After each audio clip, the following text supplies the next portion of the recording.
Marcus was standing in line at the Apple Store on a Friday morning in September, waiting to spend $1,199 on a phone that was 3% faster than the phone already in his pocket. He knew the specs.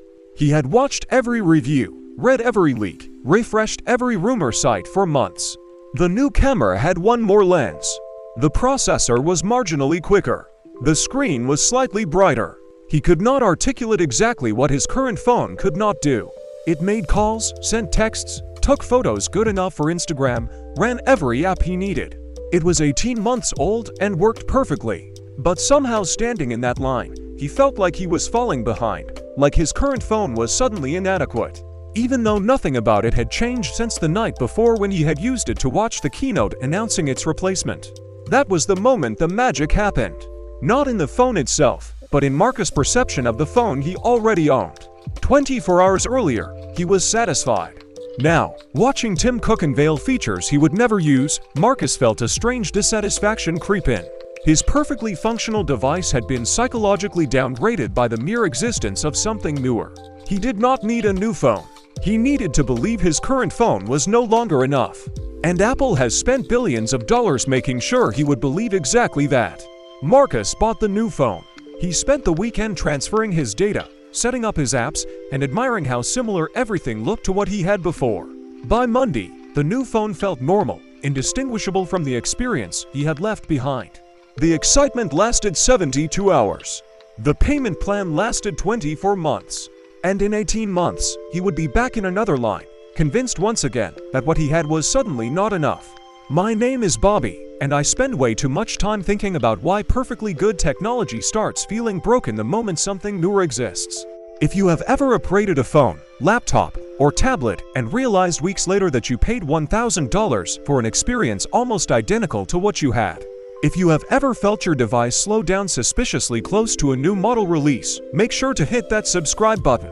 What I'm about to show you is how the tech industry has engineered a psychological and financial extraction machine that costs the average American household tens of thousands of dollars over a lifetime.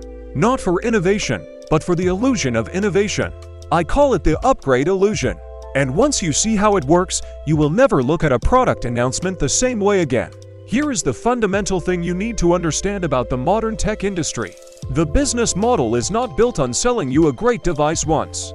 It's built on selling you the same device over and over again with incremental changes packaged as revolutionary leaps.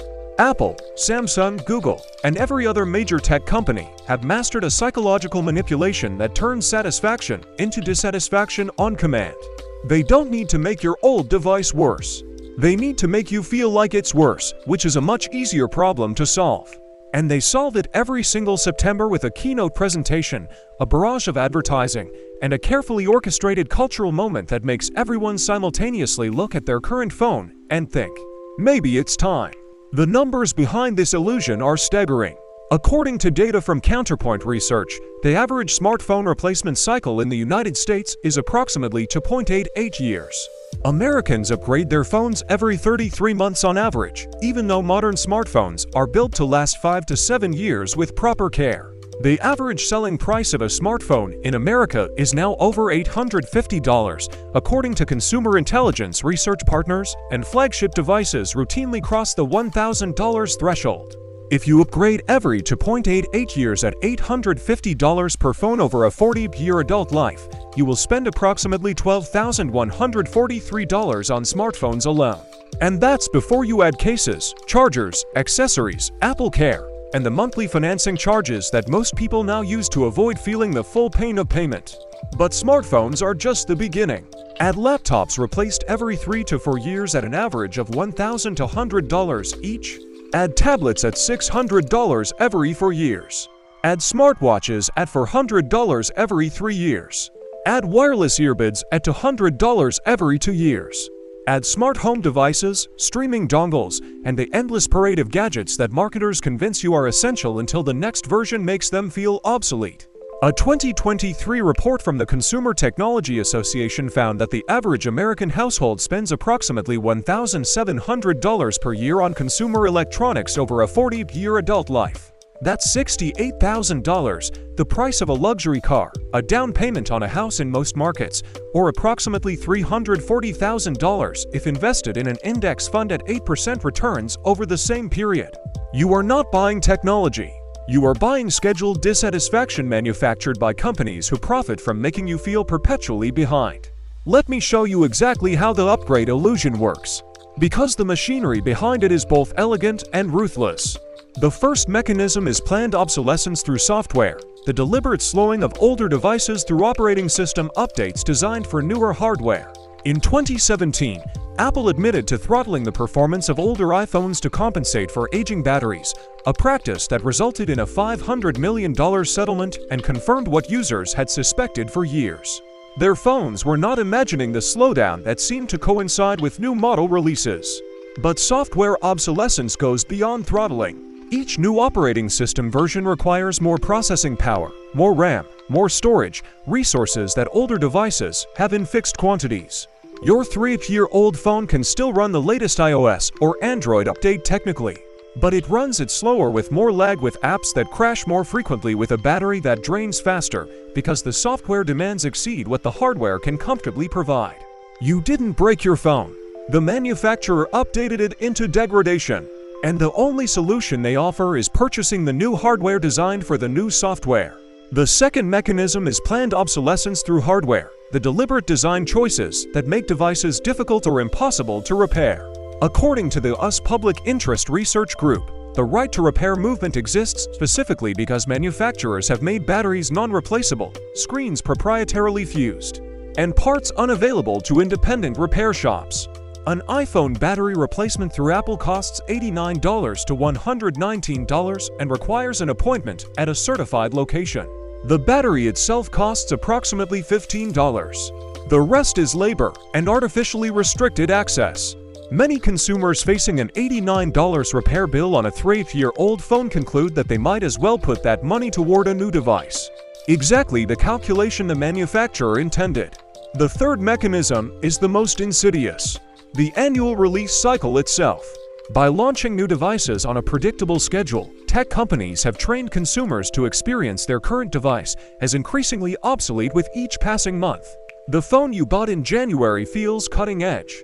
By September, when the new model is announced, the same phone, unchanged, still perfectly functional, feels like last year's technology. The keynote presentation doesn't just market the new device. It systematically markets dissatisfaction with the old one. Every feature highlighted implicitly suggests your current device lacks something important. Every camera comparison shows your photos as slightly inferior. Every performance benchmark implies your device is falling behind. You are not watching a product announcement. You are watching a carefully scripted psychological operation designed to manufacture desire for something you don't need by manufacturing discontent with something that still works. Now, you might be thinking that technology does actually improve, that new phones are genuinely better, and that upgrading is rational because you are getting real value. And here is where I need to challenge what better actually means in practice. A flagship phone from 2022 and a flagship phone from 2025 are both capable of doing everything 95% of users actually do with their phones. Texting, calling, social media, photography good enough for Instagram, email, navigation, streaming video, and basic productivity tasks. The 2025 phone does these things approximately 3 to 5% faster with photos that are marginally better in low light conditions that most users rarely encounter with a screen that is slightly brighter in direct sunlight that makes no difference indoors. And with a battery that lasts about the same amount of time because efficiency gains are offset by larger screens and more power-hungry features. The improvements are real but imperceptible in daily use. You cannot feel a 5% speed improvement. You cannot see the difference between a 20-megapixel photo and a 24-megapixel photo on a phone screen. You cannot meaningfully experience the incremental upgrades that marketing departments present as transformational leaps. A study from Wayne State University found that users could not reliably distinguish between flagship phones across generations in blind tests when performing everyday tasks. They could tell the difference in synthetic benchmarks, tests designed specifically to highlight performance gaps. But in actual usage scenarios, the phones felt functionally identical. This means you're not paying $1,000 for a better experience. You're paying $1,000 for the knowledge that you have the newest version, which is a psychological satisfaction unrelated to practical utility. And here's what most people do not realize about the comparison between old and new devices. The alternative to buying a new flagship is not suffering with obsolete technology. It is buying nothing because your current device still works, or buying a refurbished flagship from 2 generations prior at half the price with 95% of the performance. A refurbished iPhone 13 Pro in 2025 costs approximately $450 and does virtually everything an iPhone 16 Pro does for daily tasks. The 2-year-old flagship is not obsolete. It is arbitraged. It performs at a flagship level at a mid-range price because the upgrade illusion convinced its original owner to trade it in for something marginally better, flooding the refurbished market with excellent devices that the marketing machine tells you to ignore. Let me show you the lifetime math of escaping the upgrade illusion, because this is where the financial impact becomes genuinely life-changing. Take 2 people with identical tech needs. Person upgrades their smartphone every 2 years at $1,000 each, buys a new laptop every 3 years at $1,400, replaces their tablet every 4 years at $700, and updates accessories like earbuds and watches at the pace manufacturers suggest. Person B keeps their smartphone for 4 years, buys refurbished flagships from 2 generations prior, keeps laptops for 6 years with 1 battery replacement, and only replaces accessories when they actually stop working. Person A spends approximately $2,800 per year on personal tech. Person B spends approximately $900 per year, a difference of $1,900 annually. Over a 30-year adult working life, Person A spends $84,000 on personal technology. Person B spends $27,000. The difference is $57,000 in direct spending. But the real cost is the opportunity cost. What that $57,000 could have become if invested instead of spent on incremental upgrades. At 8% compound annual returns, the $1,900 annual difference invested each year for 30 years grows to approximately $214,000. $250,000. That is the true cost of the upgrade illusion. Not the price of any single device, but the compounded lifetime extraction of wealth through manufactured dissatisfaction. Upgrade after upgrade, year after year, while perfectly good technology collects dust in drawers or gets traded in for a fraction of its remaining useful life. Here's where it gets really interesting, because the tech industry has also convinced us that holding on to devices is somehow embarrassing or irresponsible when the opposite is true. The environmental cost of the upgrade illusion is catastrophic. According to the United Nations, approximately 50 million metric tons of e-waste are generated globally each year, and that number is growing. The rare earth minerals in your phone, lithium, cobalt, neodymium, are extracted through environmentally destructive mining, often in countries with poor labor protections. The manufacturing process for a single phone produces approximately 70 kilograms of CO2 emissions. And the majority of a device's lifetime carbon footprint comes from manufacturing, not use. Every unnecessary upgrade is not just a financial decision, it's an environmental one. The person using a 4-year-old phone is not behind the times. They are making a more rational economic decision and a more responsible environmental one. The social pressure to upgrade is manufactured, and it should be resisted not just for financial reasons, but because the consumption pattern it drives is genuinely unsustainable. The marketing has convinced us that wanting the new thing is natural and inevitable. But the wanting is engineered. You did not wake up feeling dissatisfied with your phone. You watched a keynote or saw an advertisement or scrolled past a review that planted the dissatisfaction. The desire came from outside, not inside. And recognizing that is the first step to escaping this cycle. So what do you actually do to escape the upgrade illusion? The first action is to define your actual use case and measure your current device against it, not against the theoretical maximum a new device could provide. Ask yourself, what do I actually do with my phone or laptop on a daily basis? Texting, email, social media, photos, streaming. If yes, your 2 or 3-year-old device handles all of those tasks adequately. You do not need more processing power for Instagram. You do not need a better camera for snapshots. The new features are designed to create demand, not serve existing needs. The second action is to extend the life of your current devices through simple maintenance. Replace batteries when they degrade. A $100 repair that adds 2 years of life is dramatically cheaper than a $1,000 replacement. Use protective cases to prevent damage. Delete unused apps and files to maintain performance. Factory reset devices that have become sluggish. Often the performance issues are software craft, not hardware limitations. A 2022 survey by Asurion found that the average smartphone has 80 unused apps consuming storage and processing resources. Cleaning up your device can restore performance you thought was gone. The third action is to buy refurbished when you do need to upgrade. Apple, Samsung, and third-party vendors like Gazelle and Black Market sell certified refurbished devices at 30 to 50% discounts with warranties that cover defects. A 2-year-old refurbished flagship is virtually indistinguishable from a new mid-range device in daily use at a lower price with the same reliability. The stigma around refurbished is manufactured by companies who profit from selling new. The devices themselves are excellent. The fourth action is to set upgrade intervals that are based on actual need, not marketing cycles. A good smartphone should last 4 to 5 years. A good laptop should last 6 to 7 years. A good tablet should last 5 to 6 years.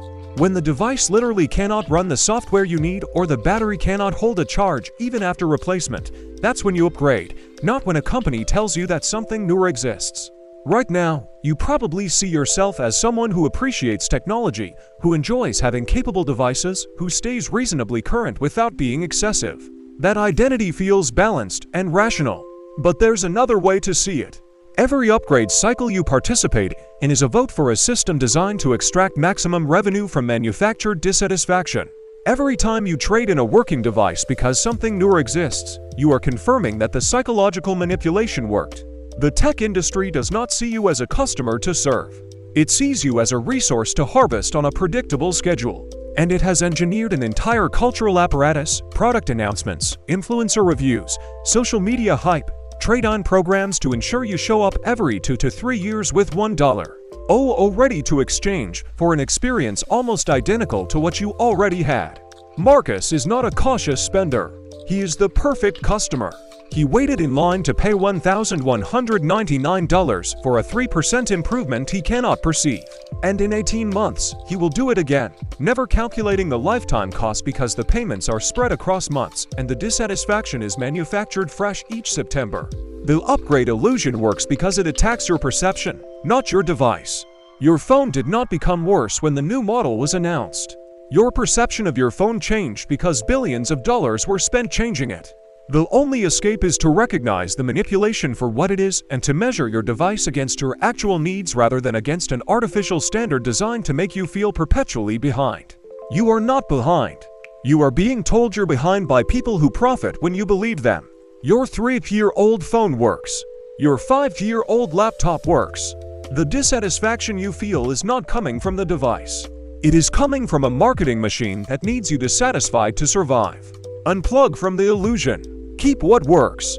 Invest the difference. If this changed how you see your next upgrade, hit that like button and subscribe. I will see you in the next one.